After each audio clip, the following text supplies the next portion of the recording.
¿Cómo están? Muy buenas noches, bienvenidos y bienvenidas a esta edición de Periodismo en Plural. Pues vamos a tocar temas interesantes con nuestras invitadas, nuestro invitado que nos acompaña esta noche y que les presento a Vania de Dios, que nos está acompañando precisamente y que estás en posfestejo cumpleañero, así que muchas felicidades, Muchísimas gracias, Trini, también por el pastel. Buenas noches también, Esperanza, Gabriel. Esperanza Romero, ¿cómo estás? Hola, muy buenas noches, qué gusto, felicidades, Vania, y ahora te tocó ser minoría, Gabriel.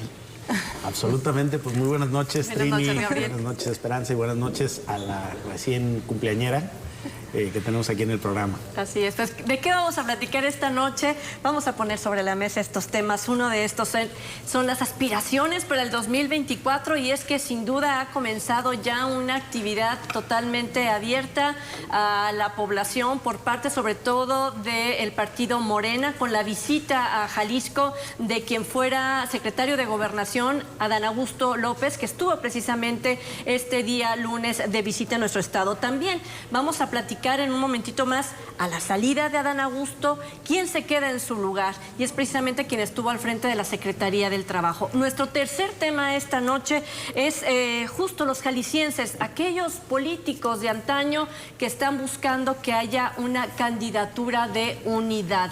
Sobre todo por ahí se asoman muchas caras de panistas, pero lo vamos a platicar más adelante. Mientras tanto, ¿cómo nos fue el día de hoy con la visita de Adán Augusto? Y comienzo contigo, mi querido Gabriel Torres, que por cierto estuvo ahí en tu casa de estudios de la Universidad de Guadalajara. En el Paraninfo estuvo por ahí el exsecretario de Gobernación. Pues yo creo que es importante poner en contexto dónde arrancaron las 4 corcholatas. Claudia Sheinbaum lo hizo en una escuela en la Ciudad de México, Marcelo Ebrard en una escuela, ella en Veracruz, Claudia Sheinbaum en Veracruz, perdón, me equivoqué, Marcelo en la Ciudad de México, Monreal en la Ciudad de México y el exsecretario de Gobernación en Jalisco. Pero no deja de ser importante reflexionar porque en Jalisco, y diríamos en términos cuantitativos, pues porque somos el tercer padrón más importante de la República. No obstante, pues tenía 2 padrones, digamos 2 lugares que anteceden en importancia por número de electores, que es la Ciudad de México y el Estado de México. Pero ¿por qué viene a Jalisco precisamente en un estado gobernado por un partido de oposición? Llega a Puerto Vallarta y después viene a la Universidad de Guadalajara. Bueno, pues yo creo que Adán Augusto ve un factor de oportunidad, digamos, una tierra fértil para sembrar en Jalisco después de lo ocurrido en la Ciudad de México. En alguna de las columnas que escribí después del proceso en el Estado de México, la cerraba diciendo que donde Morena puede crecer, toda vez que ya gobiernan casi todo el sur y buena parte del norte, es en el centro occidente. Y me refería justamente a Jalisco y Guanajuato como 2 de las, padrones electorales y elecciones más apetecibles para el partido del presidente. Y hoy ver al ex número 2, hasta hace unos días el número 2, responsable de la política interior de México, venir a arrancar campaña a Jalisco, yo creo que es muy sintomático. Recuerdo aquella campaña presidencial de Enrique Peña Nieto, que también arrancó en Jalisco, y que tuvo un resultado bastante buena, o la de Felipe Calderón. Yo creo que pues sí dejó muchas señales Adán Augusto, de distensión todas, de acercamiento la mayoría, al menos con la Universidad de Guadalajara, como lo acaba de reportar Reforma y Mural. Y creo que pues hay una apuesta política, o sea, nada es coincidencia, y menos tratándose de quien ha sido el responsable de la política interior en México. Pero llama la atención que se haya ido precisamente a Vallarta, porque por lo regular escogen estos corcholates, como se les llama, porque ya se destaparon, eligen las capitales de cada estado. Y también llama la atención, finalmente en Jalisco nada más son 2 los municipios que tiene de la 4T. Una es Tonalá y Puerto Vallarta. Sin embargo, pues Tonalá todavía no se ha decantado el alcalde, o todavía no ha hecho como muy abierta a cuál de estos personajes es a los que va a apoyar. Entonces, sí llama también, yo creo que la atención que se haya ido para allá, y todavía hasta este momento el partido no se ha terminado de consolidar en nuestro estado. Habrá que ver en las siguientes elecciones.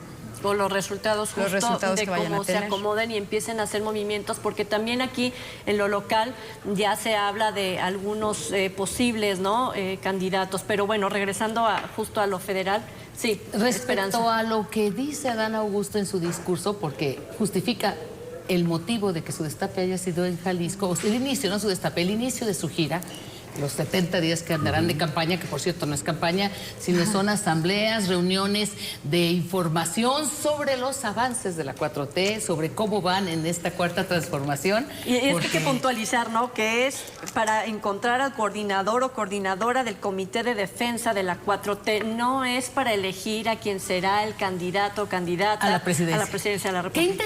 Qué interesante la manera en que se está manejando el Partido Morena respecto a este proceso interno, que muy adelantado, todos estamos pendientes de lo que están haciendo o dejando de hacer. Eso por una parte. Por otro lado, la verdad es que sí, se nos va a ir 2023 y ya el 2024, 2 años. 2 años que va a ser más que agotador con el tema de los procesos para llegar luego al candidato y luego la campaña y luego el proceso en sí para la presidencia de la República. Un Andrés Manuel que ha tenido todo bajo control y que su brazo derecho, antes, hasta el viernes, en la Secretaría de Gobernación, como el responsable de la política interna, Adán Augusto, que hoy lo repite y que cada que tiene oportunidad no escatima en decir que está con el presidente para lo que él le diga. Es decir, que va a cumplir con lo que le indique. Y así, con esa fidelidad y con ese brazo duro que tiene, baja la instrucción y da indicaciones. No olvidemos cuando estuvo haciendo cabildeo con los legisladores federales para la aprobación del Plan B, que finalmente sabíamos que no les iba a alcanzar en el caso de la reforma constitucional, pero en las leyes secundarias estuvo haciendo un trabajo intenso y a la hora en que llegó el momento, así de fácil dice: hay que despedazar, hay que destazar al INE. Y nunca se retractó de sus dichos. Un Adán Augusto que es rudo y que ahora dice viene a cuidar la armonía.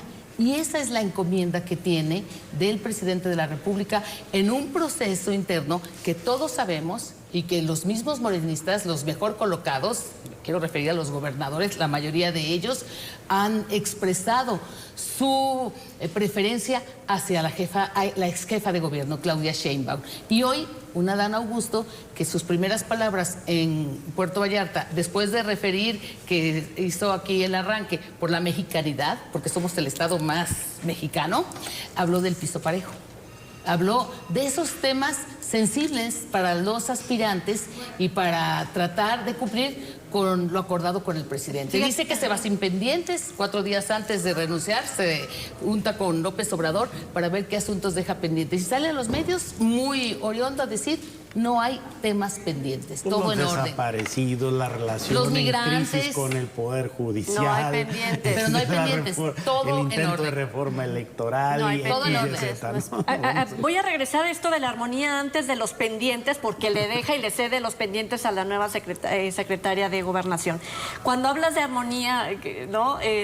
Vemos el video de Claudia Sheinbaum exigiéndole precisamente al presidente de este Comité Nacional de Morena en esta Asamblea Nacional. ¿Por qué hay porras de Marcelo Ebrard en esto si habíamos acordado que iba a haber este piso parejo del que pareciera que hay como una cantaleta de piso parejo, pero a la hora de los hechos no hay piso parejo? Además, si lo está pidiendo alguien de los que va a participar en el proceso es porque no hay piso parejo realmente. Y este video que se replicó, al final cuando tratan de explicarlo en la 4T, lo que ellos les llamaban, para mí me llamó mucho la atención, hablaban, pero de que iban a averiguar de dónde salió el video, porque lo acordado era que no iban a meter teléfonos y nadie iba a hacer ningún tipo de grabación durante la asamblea. Y como bien decías, Esperanza, popularmente se sabe que estos personajes están buscando ser los próximos precandidatos o precandidatas de Morena, pero oficialmente el proceso, que son 70 días y que además para eso se le está destinando 5 millones de pesos del partido para que puedan hacer campaña, que no es campaña, para durante los siguientes días se les está haciendo una bolsa, se le está asignando una bolsa a cada uno de ellos, excepto a el exsecretario de Gobernación, que él dijo que él no quería esos 5 millones de pesos, que él lo iba a sacar de su bolsa y que él iba a estarlo financiando así.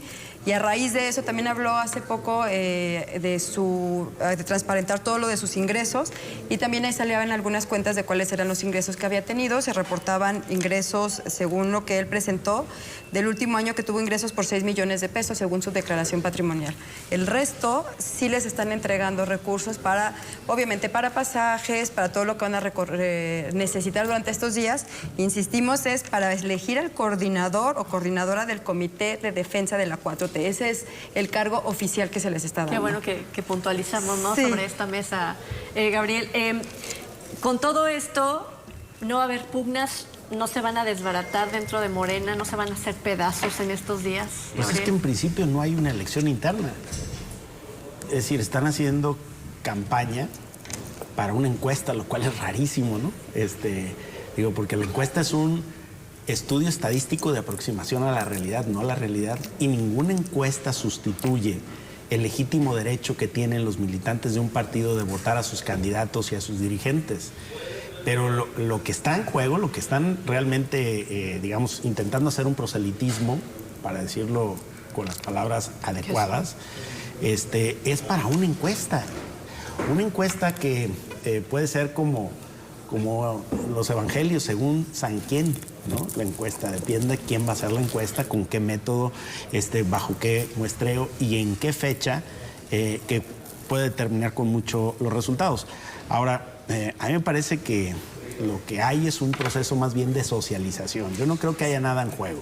Lo que realmente están haciendo es socializar los cuadros principales que tiene el presidente, legitimar un proceso que va a ser de suyo un dedazo, ¿no? Porque es a través de una encuesta y no de una elección interna, ni siquiera del Consejo Político Nacional de Morena, pues.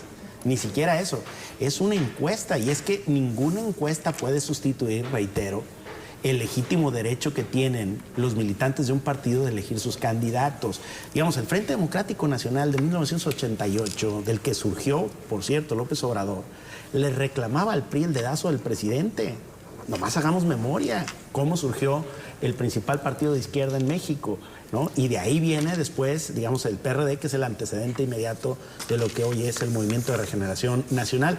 ¿Por qué rompieron esos liderazgos, entre ellos Andrés Manuel, en 1988 con el salinismo? Por la imposición como candidato de Carlos Salinas de Gortari, después de una pasarela de 4, por cierto, que también no hubo una pasarela, pero lo que no hubo fue proceso.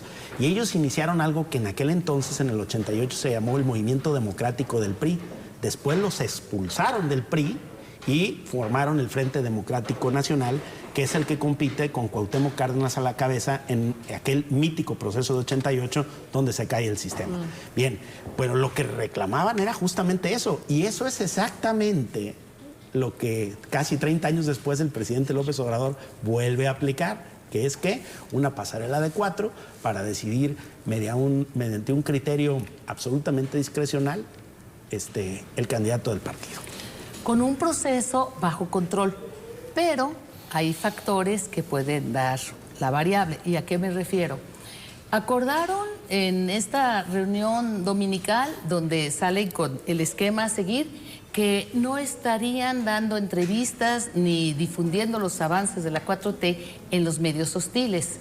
Sin embargo, Marcelo Ebrard lo primero que dijo es: yo voy a donde me inviten con el medio que me abra las puertas. Me parece que eso no es para minimizarlo. Y otra situación, quizá la más importante y que apenas en el día 1 va a ser importante. En 70 días pueden pasar muchas cosas. Comienzan el recorrido y comienzan también los discursos. El acuerdo es no atacarse, no golpearse, no ahora sí que tirarle uno a otro, lo que normalmente suele pasar cuando estás en la competencia por llegar.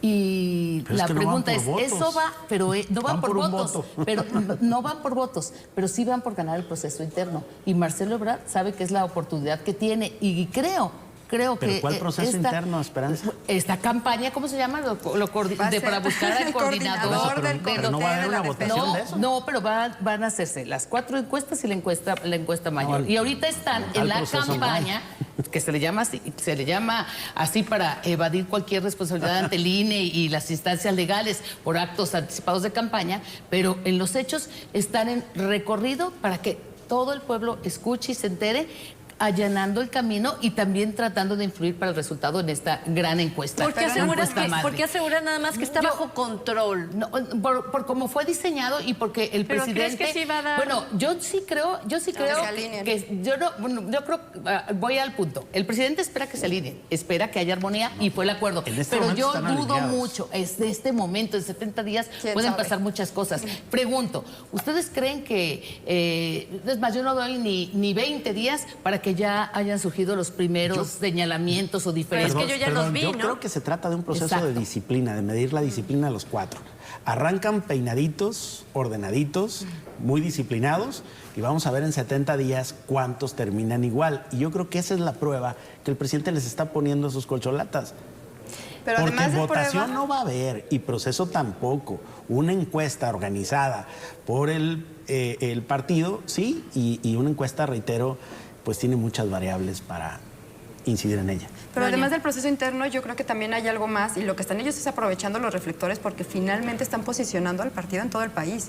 O sea, tiene a estos 4 personajes recorriendo todo el país y siguiendo o continúa posicionando lo que viene siendo la 4T, porque realmente esa es la justificación y para eso quieren a este coordinador o coordinadora.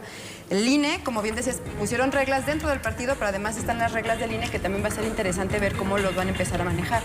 Les pidió transparencia en el manejo de los recursos, cómo van a estar utilizando esos 5 millones cada uno de ellos, porque van a fiscalizarlos. Pero también les dijeron que no pueden hacer llamados expresos al voto ni posicionarse con fines electorales. O sea, no pueden llamarle a nadie que vote por nadie, porque si no los van a sancionar también dentro del INE para este proceso interno dentro del INE. Lo que sí es que cada quien comienza como a poner las cartas sobre la mesa y Marcelo Ebrard dice, yo voy a construir esta comisión o secretaría de la 4T y voy a poner como titular al hijo que ha sido señalado de manera cuantiosa ya por irregularidades, por hacer uso justo de esta relación con el gobierno, ¿no? Para hacer negocios propios, que es José Ramón López Beltrán, ¿verdad? Es el segundo apellido. Y Marcelo Ebrard pareciera que se sube justo a este imán que es ya todo el personaje de Andrés Manuel López Obrador y sus hijos, ¿no? No, y además esa secretaría socialmente, ¿Para qué o sea, es? ¿para qué le sirve al ciudadano? Oye, ¿para qué nos puede servir? ¿Para qué le serviría? Pues es eso como del instituto para devolverle al pueblo lo robado. Pudiera ser una combinación o atraerlos. De esas cosas espontáneas que buscan un efectismo, ¿no? En recuperar esas cosas ingeniosas que dicen, o burdas, o grotescas, pero que ahí están. Hoy traer los bonos que tiene Andrés Manuel López Obrador a este proceso interno en Morena. Bueno, pues Adán Augusto deja la Secretaría de Gobernación y llega una nueva titular al frente. Por segunda ocasión en la historia de México hay una titular en la Secretaría de Gobernación que es mujer, y con eso regresamos después de la pausa.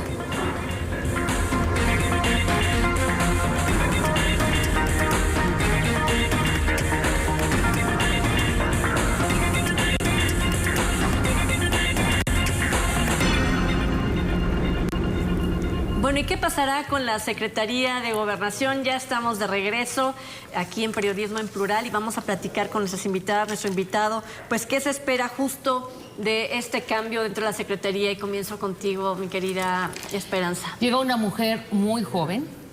Es la segunda mujer en este gobierno de Andrés Manuel López Obrador. La primera, una muy experimentada ministra de la Suprema Corte de Justicia, Olga Sánchez Cordero, y que a mí me parece desempeñó un buen papel al frente de la Secretaría de Gobernación. Y llega esta jovencita, por decirlo así, finalmente nació en el 84, una mujer que estudió maestría en el extranjero, que es conocedora de las leyes, pero que no hay que regatearle el resultado que ha tenido al frente de la Secretaría del Trabajo en el tema de la negociación para los contratos, para los acuerdos para el salario mínimo, lo que han sido grandes aciertos, visto así por propios y extraños, por la misma clase empresarial del actual gobierno. Y una mujer que llega con esta muy grande expectativa, pero sí con asuntos pendientes. Y en asuntos pendientes, los más importantes, me parece, el tema de la migración y el tema de los desaparecidos. Yo ahí diferiría, o bueno, a lo mejor un poco, Esperanza, el perfil de ella creo que sí llama mucho la atención, que es alguien joven, finalmente el desempeño que tuvo en la Secretaría del Trabajo, pero al margen de eso, por la naturaleza de lo que es la Secretaría de Gobernación, que se necesita una interlocutora con las diferentes fuerzas políticas e incluso con los gobernadores, hasta este momento no ha sido como que un área en el que ella haya estado. Parecería que es el nombramiento porque al final del día es alguien muy cercana al presidente, que por la cercanía que tiene y por la lealtad, no solamente de ella, sino también de su familia. Entonces habrá que ver cómo ella comienza a tejer todo esto, y hablábamos hace un momento también de la importancia que tiene la dependencia, porque además se hace todo el tiempo es hacer pura política, y se necesita una interlocutora que le va a tocar ser a ella. Y ojo, también la otra cara de la moneda, durante este sexenio la Secretaría de Gobernación no ha tenido el mismo peso que durante otras administraciones. ¿Por qué? Porque el presidente ha ido absorbiendo todo y las decisiones al final del día las termina tomando directamente el presidente, y ya no tiene la misma operación esta dependencia como había ocurrido con otros presidentes. Es Luisa María, alcalde Luján, Gabriel, quien está en el mejor momento ahorita para presidir la Secretaría de Gobernación. Yo creo que ya ahora sí no habrá otro cambio, porque desde hace un momento, Vania, que es la cuarta vez que cambia, ¿no? Claro, el primer titular fue Zoe Robledo, que se fue al IMSS, después llegó Olga Sánchez Cordero, después viene Adán Augusto y ahora viene esta joven.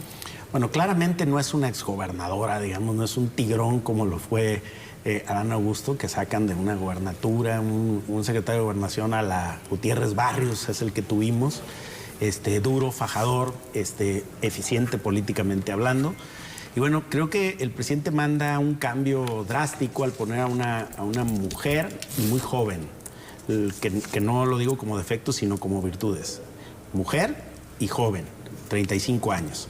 Que no tiene la experiencia de sus antecesores, no podría a los 35 años tenerla, pero sí fue diputada federal, sí había sido coordinador de los jóvenes de Morena, viene del Instituto de Investigaciones Jurídicas de la UNAM, es decir, es una abogada bien formada por la UNAM, por la Universidad Nacional Autónoma de México, con cartas credenciales en el mundo académico universitaria, y yo no le restaría, digamos, habilidades, ni por su condición de mujer, ni por su condición de joven, para poder hacer política, digamos, en consonancia con un presidente del que sí tiene toda la confianza. Lo que pesa a su favor, y ya lo señalaban aquí, es que efectivamente viene de la lucha con el presidente de muchos años, que está, digamos, en su primer círculo, que usa de toda su confianza. Y recordemos que el Poder Ejecutivo es indivisible, es decir, recae sobre una sola persona, dice la Constitución, el presidente de los Estados Unidos mexicanos. Y a su vez el presidente tiene despachos especializados para atender la administración pública federal. Uno de ellos, el despacho especializado encargado de la gobernabilidad, ¿no? Dirían ahora de la gobernanza, ¿no? Que está muy de moda. Me gusta más hablar de gobernabilidad, de la gobernanza, que es ahora es la palabra de moda, sí, claro. Entonces, yo pienso que esta mujer tan joven, que llega en un momento muy importante en el país, pero no el peor momento. Hoy decía Adán Augusto en el Paraninfo que iba a llegar en un momento muy delicado porque le iba a tocar cerrar. Yo creo que las iniciativas más importantes del presidente ya se aceptaron o se rechazaron en el Congreso. Es decir, que toca pues cerrar la puerta, efectivamente, hacer, digamos, organizar el cierre del gobierno y especialmente de la parte correspondiente al Ejecutivo Federal. A mí me parece que los momentos de más tensión en el país ya pasaron, aunque sí tiene algo importante, que es el seguimiento de las elecciones que le tocan a Gobernación y que seguramente tendrá ahí una tarea y un compromiso muy grande. Lo que sí es que veo a esta exsecretaria del Trabajo, ahora secretaria de Gobernación, como con un perfil muy bajo. No está inmiscuida en temas de política partidista. No la hemos escuchado con estos speeches, ¿no? Por llamarle de algún modo, como muy de la 4T, sino muy ajustada al respeto del alineamiento del presidente, pero a su trabajo, muy enfocada. A mí me parece, yo no comparto tu percepción sobre ella, a mí me parece que es una mujer muy brillante. A mí, a la hora que ella interviene, la he visto en sus negociaciones, en su salida a medios. Me parece que tiene muy claro lo que quiere comunicar, cómo decirlo. Correcto. Y los resultados que ha dado lo que se le ha encomendado lo ha sacado bien. No es comparable la Secretaría del Trabajo con la Secretaría de Gobernación. Decía Vania, bueno, la parte de la operación política, pues no es lo mismo que el gran lobo de mar, que es el exsecretario ahora aspirante a coordinar los comités de la 4T, de la defensa de la 4T. de la defensa de la 4T. Pero a mí finalmente yo no le veo a ella desventaja, sino por el contrario, me parece que está demandada a ser para bajar la cortina y para estar al frente en este último tramo, acompañando al presidente en los meses que le quedan en el Ejecutivo Federal. Yo sí quisiera aclarar que eso se me hace, que creo que es lo que puntualicé, que se me hace que el perfil es bajo en el sentido de...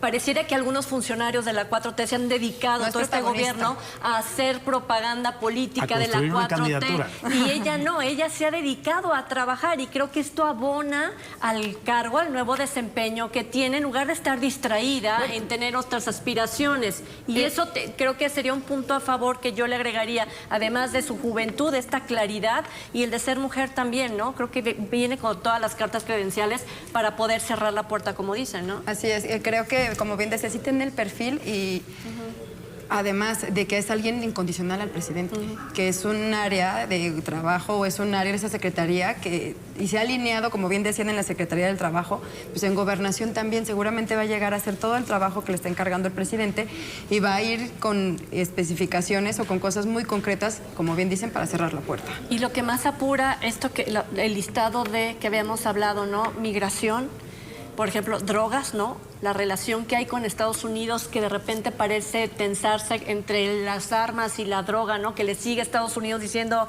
a México, ustedes y el fentanilo, y México le dice, sí, pero tú y las armas, ¿no?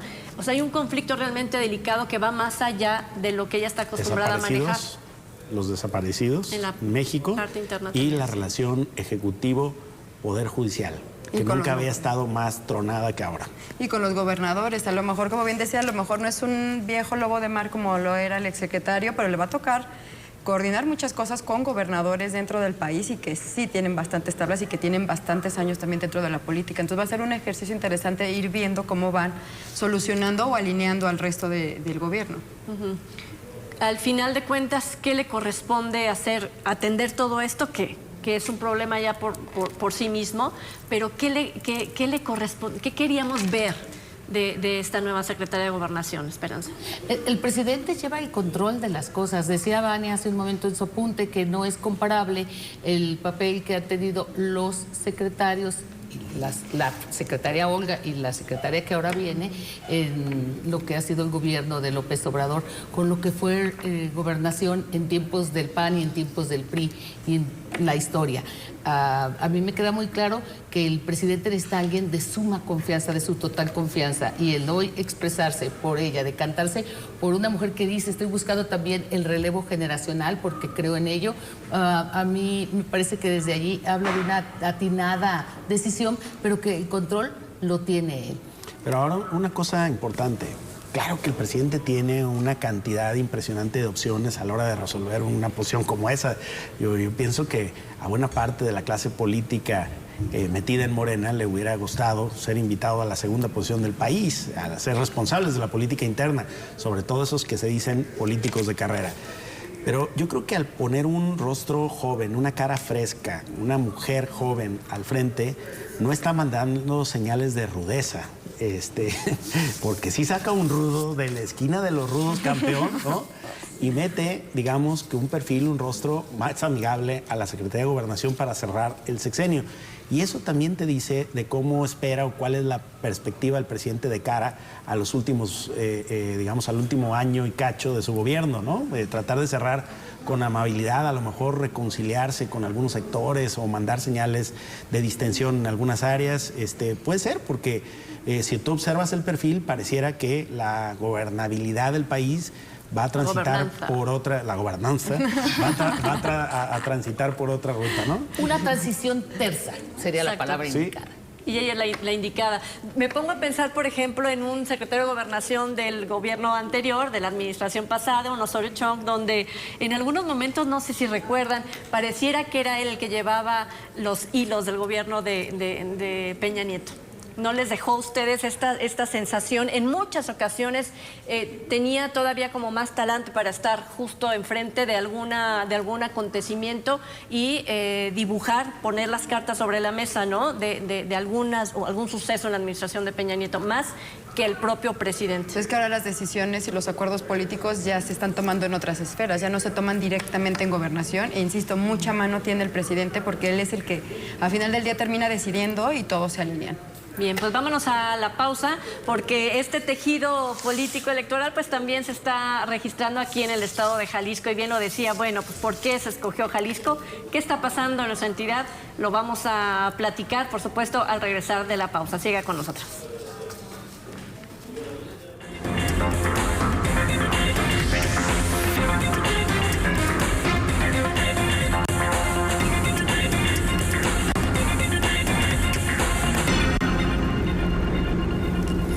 Bueno, ya estamos de regreso, justo para platicar de este ambiente político en nuestro estado. Estos días, quienes estuvieron al frente de la administración pública del estado de Jalisco, como Ramírez Acuña, como González Márquez, que fueron gobernadores del estado, pues se han pronunciado justo también para ver cómo se va a organizar la oposición respecto a ya todo este movimiento que estamos viendo del partido Morena. Así que los jaliscienses piden, estos protagonistas, que todavía lo son, yo creo, ¿no? Pero piden una candidatura común. Y quiero empezar primero, ¿no? Son ellos los que tienen que venir a poner orden en Jalisco para tener ya una postura, ¿no?, respecto a la oposición en temas electorales, Vania. Pues yo creo que es una reacción natural, ¿no? Si tomamos en cuenta que si ya se anunció aquí en el estado, hay un partido que es el que domina el estado, que es el que tiene el control, si ya anunciaron que no van a hacer alianzas o que ya no van a hacer alianzas con ningún otro partido, pues va a ser una manera de tratar de garantizar su participación o de poder entrar a participar en las siguientes elecciones, tratando de hacer un bloque de oposición. Hay algunos de estos personajes que podrían tener cierto peso, pero creo que hasta este momento está muy complicado, o por lo menos aquí en el estado, que puedan lograr algo, que puedan entrar, sobre todo si ya se están anunciando quién va a hacer alianzas y quién nos van a hacer alianzas para participar en el siguiente proceso electoral. Entonces creo que es una manera natural de tratar de levantar la mano y buscar de qué manera pueden ellos participar en las siguientes elecciones. ¿Complicado lo ves? Sí, yo creo que está bastante complicado y además habría que ver qué tanto peso pueden tener o no lo que ellos estén diciendo. Al final son algunos personajes que tuvieron peso en su momento y que tomaban ciertas decisiones, pero creo que las condiciones en este momento no dan para eso. Son estos personajes que cité y que seguramente, bueno, hay más también, ¿no? Pero Alberto Cárdenas, Jiménez, ¿no? Los ex. No, yo no les veo mucho futuro a los exgobernadores panistas. Creo que el único que tal vez podría tener como cierto peso en la voz que tendría sería Ramírez Acuña por los papeles que tuvo, los cargos que ocupó, pero... Y es uno de los más empecinados en crear el bloque opositor, hay que decirlo, de los que más se han estado moviendo y han mostrado activismo en este sentido, con la claridad de que si no hacen unión, pues aquí... No pintan. Y sobre todo la preocupación que tienen porque consideran que no va bien el destino de la entidad, y lo mismo en la esfera nacional, y en las dos partes estarían pugnando por un gran bloque opositor. Pero el punto es cómo está la caballada, son las mismas cartitas. ¿Y qué del electorado? En estas fotografías del momento, en esas mediciones que hacen las casas encuestadoras, ¿cómo salen? Y creo que de aquellos que están pintando muy fuertes en uno o en otro análisis, en una o en otra empresa, estaría también la posibilidad de irse por el bloque opositor. ¿Y a qué me refiero? Por ejemplo, si en el Partido Naranja, hace un rato decía Vania, bueno, está claro si los que ya dijeron no vamos a ir en las alianzas. Yo de los políticos no confío mucho y de último momento cambian de opinión porque siempre se sacrifican por el pueblo. Entonces, eso de que ya no vamos estaría antes también por verse. Pero en el escenario de que se mantuvieran así y de que hubiera un consentido por el partido MC para la gubernatura y ese no fuera quien puntea las encuestas, me refiero al alcalde Pablo Lemos, el alcalde Tapatío, no vería gran complicación para que se armara ese bloque opositor con él a la cabeza. ¿Lo ves? No sé si coincides entonces, Esperanza, ¿no parecería entonces como un clamor que están haciendo para tocar la puerta aquí en Jalisco, como para decir déjenos entrar y vamos haciendo algún tipo de alianza? ¿Parecería que también es eso? Es que también creo que es prematuro porque, por ejemplo, el día 5 de junio pasado se publica la encuesta de Reforma y a mí me parece muy interesante cómo, a pesar de que también dijo que no, porque va a cerrar, va a bajar del periodo en la rectoría de la Universidad de Guadalajara, Ricardo Villanueva, sale muy bien en los números. Pero ya dijo que no, ¿no? Bueno, vuelvo al punto. Dijo que pueblo no, lo pide. pero yo creo que también estaría por sacrificarse. Es decir, tenemos mucho camino y todo puede pasar. Que, a ver, revisemos al PRI, que dicen, no, el PRI ya está muerto. Después del golpe, ¿quién se lo quita? Perdió su bastión más importante. Y sin embargo, en las encuestas hay candidatos y hay perfiles como un Arturo Zamora que salen muy bien posicionados. No, y cuando haces un balance sobre el número de votos fue suficiente. ¿Cómo no van a ser posicionados algunos de los que están ahí en esa asociación? Que yo cuando veo las fotos como que me recuerda aquella película de la Sociedad de los Poetas Muertos, ¿no? La Sociedad de los Políticos Muertos. Pues claro, fueron gobernadores, fueron candidatos a, pues claro que la gente sabe quiénes son. Menos los años de gobernación. Oye, pero también traen los agravios de un montón de cosas que hicieron y que muchos de ellos fueron responsables de la alternancia política en el Estado, como el señor Emilio, hombre, que le estaba dando clases de lo que debe hacer Morena y dice, oye, pues nomás que después de ti no hubo nada, del PAN se desbarató prácticamente, ¿no? Se acabó la hegemonía del PAN después del enorme gobierno del señor Emilio González Márquez. Entonces hay muchos de esos que opinan como que con una memoria muy corta de lo que fue su desempeño en el poder cuando ejercieron el poder y tuvieron su oportunidad. Por otro lado, pues así como jóvenes promesas ahí no veo un reciclaje muy extraño ahí. Jóvenes promesas no veo. Y claro que algunos tienen un nombre posicionado, pero no quiere decir que tengan expectativa de cambio con ellos.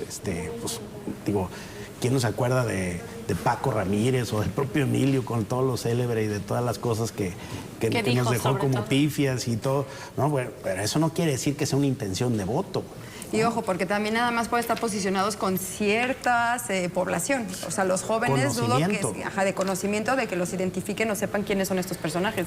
Dudo que los jóvenes de 20, 25, incluso hasta de 30 años, identifiquen quiénes son ellos o qué hicieron o siquiera por el nombre.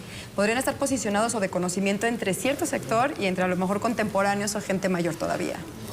Lo que sí es que también no solamente es la oposición, sino también Morena está ya dibujando sus cuadros en Jalisco. Hace unos días pues se determinó que sería Carlos Lomelí quien estuviera cubriendo o organizando, ¿no? Esta, como dijimos, elección de coordinador del Comité de Defensa de la 4T Adán Augusto aquí en Jalisco.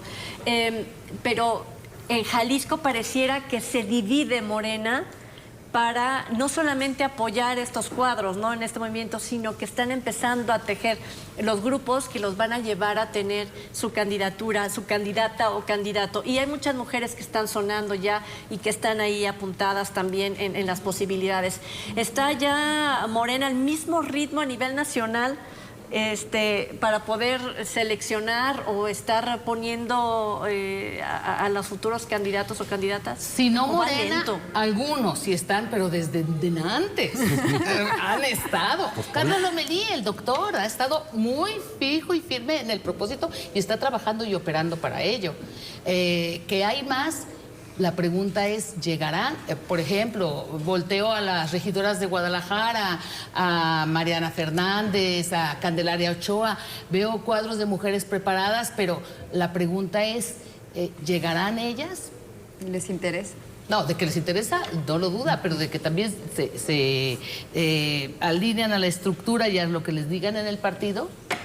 Hay una disciplina partidista que yo sí creo que la siguen. Lo que sí es que no veo que estén aprovechando como esta inercia, ¿no?, esta fuerza que trae a nivel nacional ante lo débil que es que por más que la oposición saque se saque de la manga como iniciativas, como discursos, como invitaciones, como sugerencias, ¿no? Pareciera que tampoco se quieren acelerar o subirse ya a este ring, ¿no? Es que pasa un fenómeno importante, Trini. En Jalisco la marca Morena pesa más que lo que la estructura puede tener. Creo que la estructura sigue siendo incipiente, débil, inconexa, mal organizada, muy poco aceitada. Es decir, el ADN de Morena, digamos, del centro del país no se reproduce en Jalisco. No vemos esa cantidad de liderazgos, de calle, de lucha social. No, acá la cosa es muy, muy distinta, ¿no? Por un lado. Pero lo cierto es que el partido del presidente, citando todas las encuestas, marca muy bien. Digamos que es un techo de arranque formidable para cualquier candidato que sea retador al título, ¿no? Porque acá Morena es oposición en Jalisco, no es gobierno, es oposición. Y va a luchar contra otro partido que es gobierno y que tiene una estructura bastante bien aceitada. Lo acabamos de ver en el concierto y lo hemos visto en diferentes momentos. En la celebración de los 200 años. Sí, claro, que han tenido una Jalisco. capacidad de convocatoria importante, que tienen organizada una estructura y que han sido capaces de ganar la mayoría del Congreso en las elecciones intermedias, cosa que ningún gobernador había logrado hacer desde la alternancia política en Jalisco. Entonces, no está fácil el asunto. Y yo creo, precisamente porque no está fácil para la oposición en Jalisco. Eso que dicen estos de la sociedad de los poetas muertos, que dicen que quieren una alianza a nivel nacional. Los acaban de bautizar Los acaban de bautizar. O ya les habías puesto el Ya les nombre. habías dicho así antes. Es que me ocurrió, ahorita que hablabas de las características, estaban describiendo, me acordé de la película, fue inevitable. No, pero lo que te quiero decir es que, por un lado, dicen que quieren una alianza a nivel nacional, pero no hablan de una alianza en Jalisco.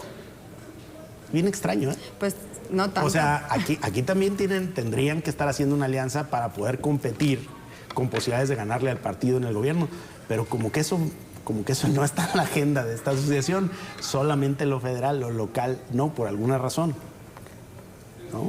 Porque, pues, ¿por qué? ¿No? Pues yo creo que porque andan quedando bien con alguien, ¿no? Bueno, y también porque la diferencia que te pintan las encuestas de aquí y allá es abismal. Aquí, Movimiento Naranja, los augureros dicen volvería a ganar la gubernatura y Morena estaría 6, 10 puntos abajo. Y a nivel federal la proporción es mucho más amplia.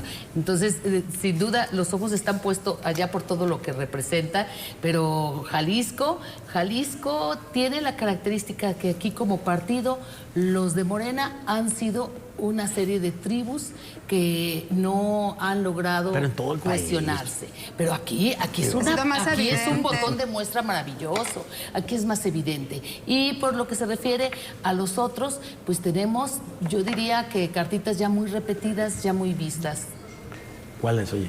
De los candidatos, estamos hablando de los gobernadores, estamos hablando la sociedad de los poetas muertos, senadores, diputados. Que no se están candidateando como tal, ¿no? Sino que quisiéramos ver así como que este orden, que alguien viniera y que fuera líder. Con cierta autoridad política, que es lo que han de estar tratando de hacer o de mandar el mensaje. Pero además, creo que mucho tiene que ver lo que decía Gabriel, y que estamos en un estado donde ya hay un partido naranja que está muy consolidado, que está, a diferencia de en otros donde han ido ganando territorio Morena, aquí todavía parece como que se ve aún complicado, salvo lo que decían, dependiendo de las alianzas o cómo se vayan a acomodar y cómo vayan a jugar al final del día. Y que, por cierto, el gobernador Enrique Alfaro da su opinión respecto a estas preguntas, ¿no?, insistentes por parte de la prensa, de en qué momento va a decir cuál es el futuro político de Enrique Alfaro, y dice que el próximo mes de julio podrá definir ya cuáles serán sus cartas, ¿no? Pues, pero ¿para qué se arriesgaría Alfaro? ¿Para qué se jugaría? ¿Para qué se arriesgaría y para qué se la jugaría? Si ya dijeron que no van en alianza a nivel federal, quien sea el candidato o candidata tiene muy pocas posibilidades de ganar, y además lo hemos visto en las encuestas. O sea, ¿para qué se arriesgaría al decir yo levanto la mano cuando a lo mejor realmente sus intereses podrían estar en otro lado para tratar de consolidar el Partido Naranja en otros lugares y tratar de hacer algún relevo en los mandos que hay a nivel nacional? ¿Y para qué se expone con una candidatura si a lo mejor puede seguir trabajando desde dentro del partido a nivel nacional? Hay mucho que trabajar dentro de MC. Oye, yo coincido con que Alfaro tiene muy bien medido el paso a dar. Es un hombre, hay que reconocerle que Movimiento Ciudadano es gracias a él aquí en Jalisco. Él es para MC lo que AMLO para Morena. De hecho, aquí no hay Movimiento Ciudadano, hay alfarismo. Así es. Lo que aquí hay es el alfarismo, no Movimiento Ciudadano. O sea, Movimiento Ciudadano es una marca que va atrás del liderazgo del gobernador en cuanto a posicionamiento. Yo, en todo caso, me anticipo a decir que yo sí creo que se va a apuntar en julio, porque en política hay que vender futuro. Y yo que para seguir siendo el líder del alfarismo tiene que vender futuro. Un político no puede anunciar su retiro porque al otro día se queda sin equipo. Entonces, a mí me parece que al menos, independientemente que vaya a llegar a la boleta, eso es muy distinto. Yo creo que cuando menos sí se va a apuntar de inicio, porque su carta vale y hay que negociarla lo mejor posible. Exacto. Podría ser para negociar. ¿Qué dirá Dante? A lo mejor pues, lo que está buscando es después. Ahí lo Que interesante. le complica todas las cosas. Claro. Y yo creo que el gobernador de Jalisco encantado. Quizás a lo mejor vaya a terminar disputándole el espacio a Dante. Que se quede a la cabeza de MC, en todo caso. Que a lo mejor utilice su carta, como dice Gabriel, para algún tipo de negociación, que levante la mano, a lo mejor sabiendo que al final del recorrido no vaya a entrar dentro de la carrera, pero termina de sumar. O sea, para que no se le vaya a ver como alguien perdedor y que todavía sigue posicionándose y quizás más adelante haga ahí un entronque con Dante Delgado. Yo creo que el gobernador sabe que el partido es los lugares donde ha ganado y que él tiene algo así como el 50% del partido en términos de lo que le ha generado de cargos públicos electos. Entonces, bueno, ese capital vale, y en un político sagaz, astuto, con olfato, pues difícilmente, y además fajador también, ¿no? Difícilmente va a ir a entregarle su capital al señor Dante Delgado, no veo por qué. ¿Y qué hay de los candidatos o esto que pudiera ser, pues a lo mejor sus rivales, ¿no? Que son los candidatos jóvenes de Nuevo León. Samuel y Colosio. Luis Así Colosio. es, ¿no? Pues a ver, son dos personas bien posicionadas, pero tampoco olvidemos el apoyo que tuvo de Clemente Castañeda y de Alfaro, Samuel, para ganar las elecciones en Nuevo León. Es que tampoco es que se hubieran construido solos, ¿eh? El de aquí sí, pero aquellos recibieron apoyo de todos lados, entre ellos de Jalisco. Y me parece que además ellos están muy jóvenes y en posibilidades todavía de construir más a muy largo plazo. Y el político, digamos, más astuto, más trotado y con más empuje dentro del Movimiento Ciudadano, independientemente de sus negativos, es con mucho Enrique Alfaro. Coincido. A mí me parece que el momento del alcalde de Monterrey no es ahora. Ha cometido errores en política fuertes y su grupo más cercano lo sabe. Sin embargo, es el que le ven más futuro. Sus primeras acciones en la alcaldía y cuestionadas y publicadas por revistas como Proceso, los negocios que le estuvo entregando a los amigos empresarios, las adjudicaciones directas, en fin, todo esto que sí mancha y que sí ensombrece. Sin embargo, un joven que está en buen momento y que tiene mucho para caminar y creo que en 6 años puede ser perfectamente candidateable. Así. Y por lo que señalaba Gabriela en cuanto a Enrique Alfaro, yo coincido que Enrique Alfaro, además de astuto, es un hombre muy inteligente y él lo demostró cuando buscó la gubernatura. Independientemente de cierto o falso, convence, tiene un discurso que llega y que a la gente le agrada esa parte del echado para adelante. Aunque aquí en Jalisco, bueno, muchos ciudadanos ya no le creen y ya no están conformes, ese es otro terreno. Sí, claro, el desgaste propio, ¿no? De los políticos tras cuantos ya más de los 4 años de gobierno que lleva y que seguramente en este último cierre pues viene una parte muy complicada, ¿no? Que es esta de fortalecer el partido con miras a una candidatura que a lo mejor no queda como su candidato o candidata como presidente de la República, porque Morena, lo hemos visto, ¿no? Viene muy fuerte hablando de la preferencia de la población, pero sí puede dejar construido algo muy interesante. Tú, Vania, estás como muy cerca de de estas imágenes políticas, ¿no? Se habla mucho de la esposa de Samuel García, que serán una de las fichas que irán acomodando precisamente para fortalecer todo este juego. No solamente de ella como la futura candidata a ocupar un cargo o estar en la Cámara de Diputados o senadores, sino cómo se empiezan a construir las historias románticas para apuntalar a un personaje en la política y que a lo mejor estos próximos 6 años que faltan pudiera ser una carta políticamente fuerte para MC. Es un activo que le da. Perón de Nuevo León. Pues es un activo que le ha dado, es empresaria y además sabe manejar perfectamente las redes sociales. Pese a 2 escándalos o 2 puntos que pudieron haber tenido, les dieron la vuelta, les terminaron dando la vuelta, lo de los tenis fosfo que el marido iba manejando y hablando de dónde iban a ir a visitar, y parece como que la esposa lo ignora. Dice, ¿ya vieron mis tenis fosfo? Les ganó porque fue el lema de campaña. O sea, terminaron dándole la vuelta. El otro video que también fue súper polémico, que estaba ya enferma de COVID y él le empieza a regañar para que baje la cámara, para que suba la cámara porque está enseñando las piernas. Y le empieza a decir, me casé contigo para mí, no para que estés enseñando, y le empieza a regañar. Claro que varios colectivos de mujeres y de feministas se le dejaron ir encima y terminaron otra vez dándole la vuelta. Eso antes de la campaña. Y ya los últimos, desde que llegó al gobierno, pues ha terminado ella de seguir comunicando todo lo que se hace. Ella agarró un tema que ha sido su bandera y además en algún momento dijo que sí tenía aspiraciones de entrar a la política. De hecho, podemos ver las entrevistas que le han estado haciendo en varios espacios y nada es fortuito. O sea, es porque ya se está encaminando y además, como bien decían, tiene todo un equipo alrededor que lo han estado acompañando y les ha funcionado bastante. Les ha funcionado. Ha cuidado su imagen. Pero bueno, lo mismo para los candidatos. En el caso de las corcholatas, revisemos, Claudia Sheinbaum pues ya sacó también hasta su historia y su romance y de cómo empezó a darle juego al marido. Se casó, era muy no se reservada casó. en ese tema. Se casó, no se casó. El amor de juventud. Que no es lo importante, pero digo, Esas cuando cosas que va suben sumando como la para espuma hacer... bajan igual de rápido, ¿eh? Ven el caso del Bronco. El Bronco, vamos, era un ejemplo. Facebook lo traía como emblema de haber ganado en Nuevo León. Y la verdad es que del Bronco a Samuel, pues yo no sé, se van a penales, ¿no? Está difícil ahí, digo, qué tremendo al Bronco lo terminaron... Así, ¿cómo terminó? No, ya no lo quiere nadie. No, o sea, tú visitabas en la cárcel, ¿no? en el cárcel. Entonces, esos efectos también son boomerang, ¿eh? Suben muy rápido y bajan muy rápido, porque lo que sí te puedo decir es que no hay consistencia, idea, proyecto, operación política, formación política, no. Publicidad mucha. Pero hasta ahí, ¿eh? Además, lo que generan es morbo. Al final del día, la gente lo que quiere ver es con quién viven, cómo viven, qué es lo que hacen, y es algo que han estado dando ellos durante años, que abren un poquito como la puerta o mucho desde cuando está pariendo, desde cuando están haciendo y muestran todo. Y a la gente es algo que termina alimentando. No tiene que ver a lo mejor con temas que tengan que ver directamente con asuntos de política públicas o que estén comunicando otro tipo de cosas o a lo mejor más institucionales.